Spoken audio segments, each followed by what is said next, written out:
วัสดีครับผมชาติเจริญทรัพย์นะครับ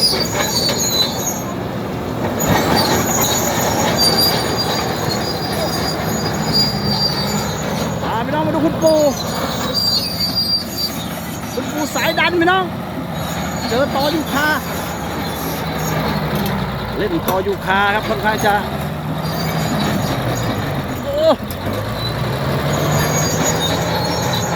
เดี๋ยวนี่เป็นคุณปูซามูไรนะครับพวดต่อแล้วนี่ครับตรงนี้ต้องเอาออกให้หมด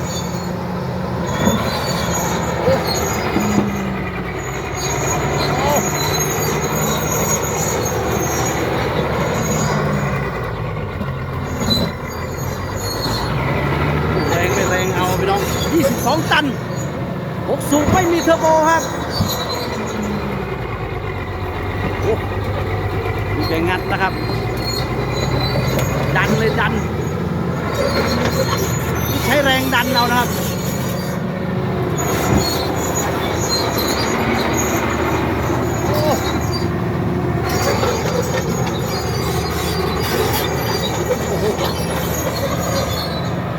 ไม่ดูไม่ได้ครับรากเยอะมากเลย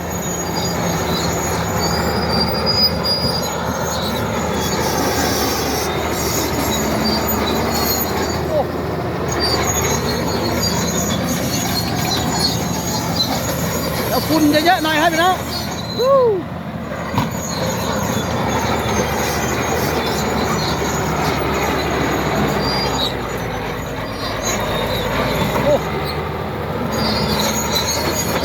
คนขับฝีมือมากครับ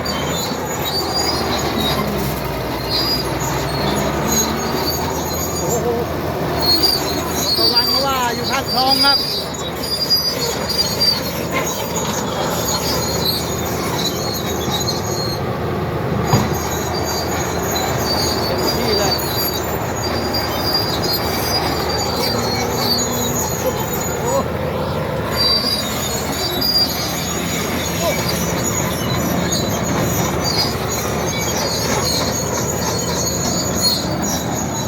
22 ตันลากครับ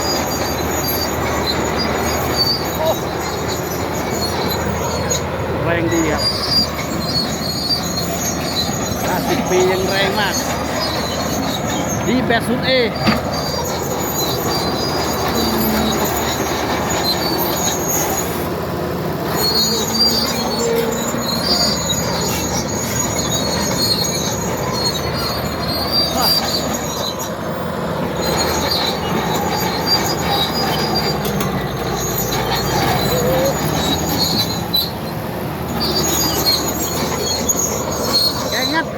แกดันต่อยูคากระจายเลยเนาะ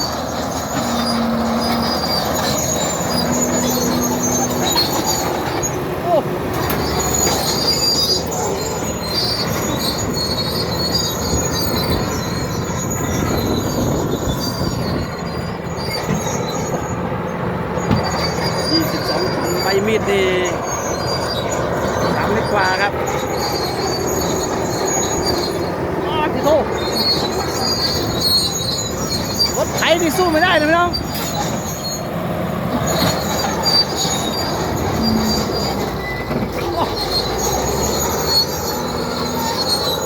ติดต่ออยู่คาน้อง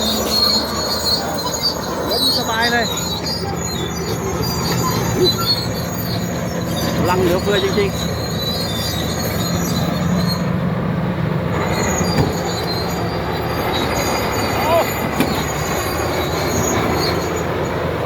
ขับเคลื่อนด้วยตัวเดินข้างหลังนะครับ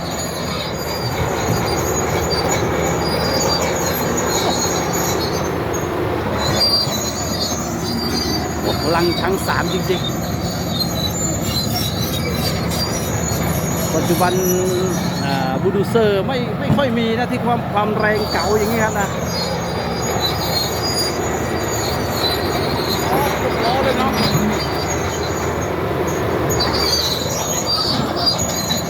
แรงจัดจริงๆ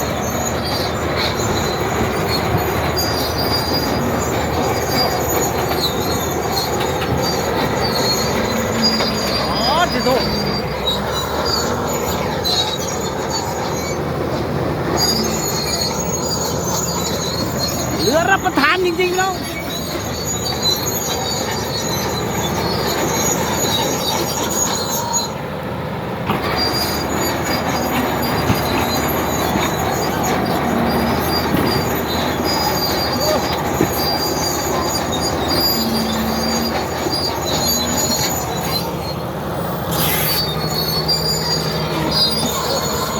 ลองครับ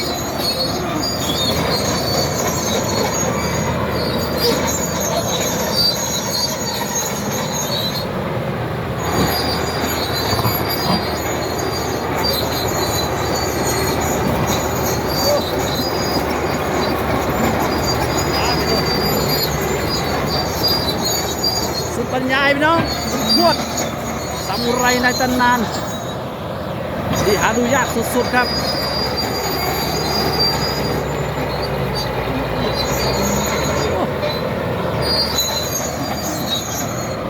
เครื่องเขาสุดยอดครับระวังนะน้ำคลองถ้าไม่มีคลองนี่สนุกเลย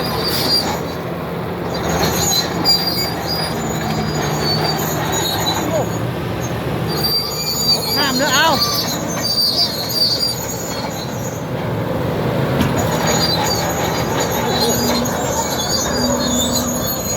โอ้โห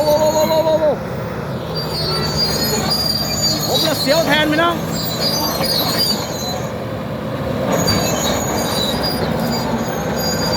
กลัวว่าจะลงน้ำนะน้ำลึกด้วยตรงนี้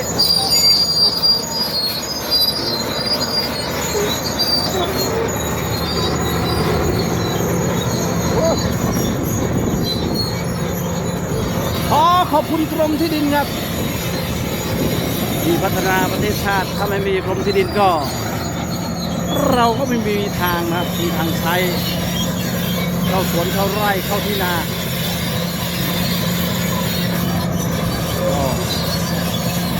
เดี๋ยวจะน่าจะพักก่อนพี่น้องแล้วจะรับประทานอาหารเที่ยงก่อนอีกทีครับ22 ตันคุณทวดอายุประมาณ50 ปีโอ้พอๆชาติเจริญทรัพย์ครับนี่เกิดพร้อมกันนะเกิดพร้อมกันครับเกิดพร้อมกันกับอาชาติครับ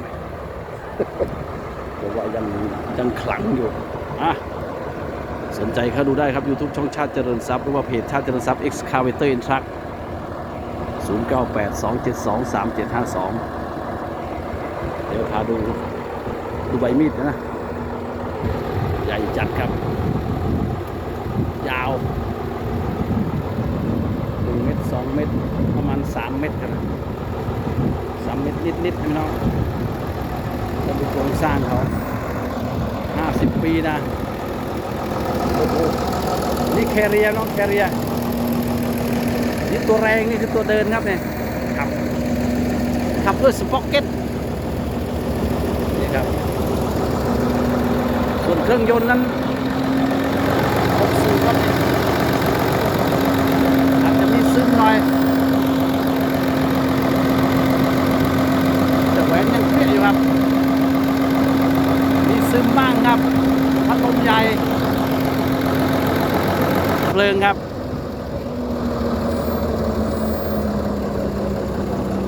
ไม่มีซึมนะตัวเดินนี่ใหญ่